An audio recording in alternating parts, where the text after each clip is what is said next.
iphupho njengenjwayelo namhlanje sibe sibheka iphupho kanti ngolwesine suke silapha on e-TV kule morning show suke silibheka nakhona udaba kodwa ngaloko insuku zonke i-channel yakhe iNewflake isuke nalo udaba oluthinta amaphupho lo muntu esuke silibhekile. Mina ke nje ngupastor WeNingi ungazivakashela enkonzweni uma ukhululekile siyizayoni sikhonze ezayoni sila ethembisa la sikhona khona uma ufuna ukuyikhonzela nje ezayoni ungeza asibheke la iphupho lika Zamantungwa Khumalo Zamantungwa intombi yasemantungweni uthi ke ngiyabingelela phasa ngicela ke la ukubuza isigebengu ziphuca ke imali engama 50 bayithathe echazana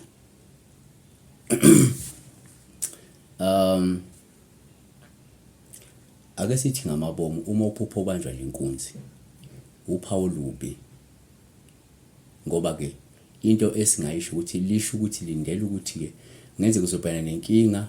yezeyimali kungekudala ngenze kuzoba broke uzoba bankrupt uzobhekana nesimo sokungabi nemali esikhathini esizayo yabo. 2 uma uphupha ubanjwa inkunzi uphawu lubi futhi ngoba lungaphinde lusho ukuthi ke lindela ukulahlekelwa umuntu mhlawumbe obalulekile lindela mhlawumbe ukuthathela isithando sakho noma lindela ukuswela imali noma ke ukuphangwa isikhundla ungazelele omunye kuyenzeka liphuphelele iphupho bese bemthathela nje isinqanda mathe sakhe omunye uyaliphupha leli phupho leli lokubanjwa inkunzi bamthathela iposition emsebenzini omunye uyaliphupha leli phupho leli aswele imali kube nzima akweze imali. Asithi nje kwesithathu uma uphupha futhi ubanjwa inkunzi uphawu luyisexwayiso lolusho ufuna uqaphele imizamo yezitha zakho yokuthatha mhlawumbe inhlanhla yakho by means of ubuthakathi kungenzeka kunabantu njengamanje abagadlayo bezama ukuthebula isimo senhlanhla bezama ukuthatha isimo senhlanhla yakho so ungaliphupha futhi iphupho leli la khona ngathi ke bakubamba inkunzi yayibona bakuthathela imali asiphethe ngokuthi ke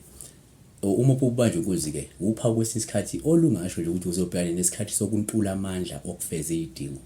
ngenxa yabantu mhlawumbe abangalungile abazokwenzela phansi kungenzeka wentule you lack ngesingisi kuthiwa ukuntula ukuleka maybe sesithi kuzobhekana isikhathi lapho luzokuntula mhlawumbe amandla okufeza izidingo zakho ngenxa yabantu abangalungile abaseduze nawe abazokwenzela phansi yabona abazokusabotage ngandlela thile yabo. Siyabonga kakhulu nganza kwethu sibeka la kodwa ke nawe ungaya nakwabanye abantu ukubuza nje ukuthi mhlawumbe bona ithini iopinion yabo ngokubanjwa kwenkunzi mhlawumbe bangachaza kangcono iphupho leli akulona lokuqala akulona lokugcina akhona amanye hamba ubheka amanye esiwenzile impendulo nakhona zikhona sesha nje lapha ku search box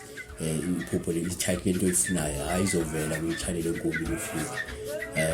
siyabonga may God bless you.